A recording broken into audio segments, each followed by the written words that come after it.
हमारे साथ डीआरडीओ के ईसीएस डिवीजन के डायरेक्टर जनरल BK दास साहब हैं। सर, ये जो सुरक्षा कवच बना है एक बड़ी उपलब्धि है, इसकी क्या खासियत है और किस तर्ज पर आपने बनाया? इसकी जो सबसे बड़ी खासियत यह है कि इसकी जितनी सारी टेक्नोलॉजीज काफ़ी नेक्स्ट जनरेशन टेक्नोलॉजीज से हमने इसको यहाँ बनाया, ये सबसे बड़ी खासियत है। दूसरी चीज़ है यहाँ पब्लिक प्राइवेट पार्टनरशिप, जहाँ सारा इंडस्ट्रीज इकट्ठा मिलते हुए ये सिस्टम्स को बनाया गया है। और तीसरी चीज़ है डीआरडीओ का मल्टीपल लैब एकत्रित होते हुए इसको बनाए हैं, और ये सारा चीज़ का लक्ष्य एक है, सुरक्षा। तो क्या हम ये कह सकते हैं जिस तरह से इजराइल का आयरन डोम है उसी तर्ज पर यह बना है? देखिए, इसको कोई इजराइल का आयरन डोम के साथ हम कंपेयर करते ही नहीं हैं, क्योंकि ये हमारा अपने ही विचारधारा है कि अपने देश में हम अगर सुरक्षा लाना चाहें, कैसे लाएं, उसको लाने के लिए क्या ज़रूरत है। सबसे पहले निगरानी की ज़रूरत है, जिसको कहते हैं सर्वेलेंस, और उसके बाद होता है अंडरस्टैंडिंग, ट्रैकिंग, अटैक। ये 4 लेवल में हम उसको बनाए हैं। तो ये क्या एयर टू सरफेस है, एयर टू एयर है, या किस तरह से ये काम करेगा और कैसे पोटेंशियल थ्रेट को डिटेक्ट करेगा? ये देखिए, सबसे पहले जो सर्वेलेंस लेयर होता है इसका, ये एयर में है। आप अगर देखेंगे उधर जो इंडियन आवाक्स है, उसके ऊपर प्राइमरी रडार लगा होता है, इलेक्ट्रॉनिक सपोर्ट मेजर्स लगा होता है, वो एरियल रिकॉग्निशंस करते हैं। उस तरफ अगर आप देखोगे, एक अनमैन्ड व्हीकल है रुस्तम, और उसका फर्दर क्लासेस, इसको हम कहते हैं मैन अनमैन टीमिंग। एक मैन्ड एयरक्राफ्ट हो गया, आपका अनमैन्ड एयरक्राफ्ट हो गया। बीच में है सैटेलाइट, जिसमें से इलेक्ट्रॉनिक सपोर्ट मेजर है, मतलब ग्राउंड में कहीं भी रडार या किसी भी जगह से सिग्नल एमिशन हो रहा है, उसका लोकेशन और आइडेंटिफिकेशन वो करता है। ये हो गया तीनों टॉप लेयर। बॉटम में एक बहुत बढ़िया लेयर है, इसको कहते हैं रडार। ये सबसे लॉन्ग रेंज रडार है, और जितना दूर से ये डिटेक्ट कर सकता है वो डाटा ये सेंट्रल कंप्यूटर को देता है। आप यहाँ अगर देखोगे, जो येलो लाइन गई है, ये है data line to the central computer. So ऊपर से आता है येलो लाइन से सारा डेटा, नीचे से फ्रॉम रडार। जैसे ही किसी दुश्मनी के अटैक हमारी तरफ से आने लगता है, रडार और ऊपर का मैन ऑन मैन टीमिंग और सैटेलाइट से हम पहले उसको डिटेक्ट कर लेते हैं। जैसे डिटेक्ट होता है, उसका exact location, coordinates, azimuth, elevation, range वो कंप्यूट हो जाता है सेंट्रल कंप्यूटर में। उसके बाद हमको अटैक करना है, क्योंकि हमें पता चल गया दुश्मन आ रहा है। अटैक करने के लिए दुश्मन का डायरेक्शन हमारा अटैक सेगमेंट को चाहिए। उसके लिए जितने ग्रीन लाइन है, उसमें से वो डेटा हमारा अटैक सेगमेंट को आता है। ये जो अटैक सेगमेंट है, ये भी 3 लेयर है। ये है layer 1 attack. Layer 1 attack is from quick reaction surface to air missile. ये 45-50 किलोमीटर दूर का मिसाइल जितने दूर से डिटेक्ट होता है, इसकी चारों तरफ अपने MF4 रडार्स रहता है। वो रडार अटैक से जो डेटा आ रहा है उसको कमांड देता है मिसाइल को। मिसाइल उसी दिशा में जाता है और कमांड और कंट्रोल से न्यूट्रलाइज करता है। That is layer 1। उसके बाद सेंटर में रहता है लेयर 2 डिफेंस।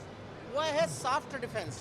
किसी भी इलेक्ट्रॉनिक्स आइटम्स इलेक्ट्रॉनिक्स से काम करता है, उसके ऊपर अगर हाई परफॉर्मेंस माइक्रोवेव रेडिएशन जाए तो इलेक्ट्रॉनिक्स अपने आप दुबला हो जाता है, और रिड्यूस्ड स्पीड और रिड्यूस अटैक में वो आता है। इसको कहते हैं सॉफ्ट किल सिस्टम। उसको क्रॉस करके अगर दुश्मन फिर नज़दीक पहुंच गया, तो नेक्स्ट लेवल जो 3rd लेवल ऑफ अटैक होता है, उसको कहते हैं हार्ड किल अटैक। उसका अर्थ होता है, एक वहाँ अटैक आप देख रहे हैं, वो attack gun with 150 mm shell ये फायर करता है और उसको डायरेक्टली न्यूट्रलाइज कर रहा है।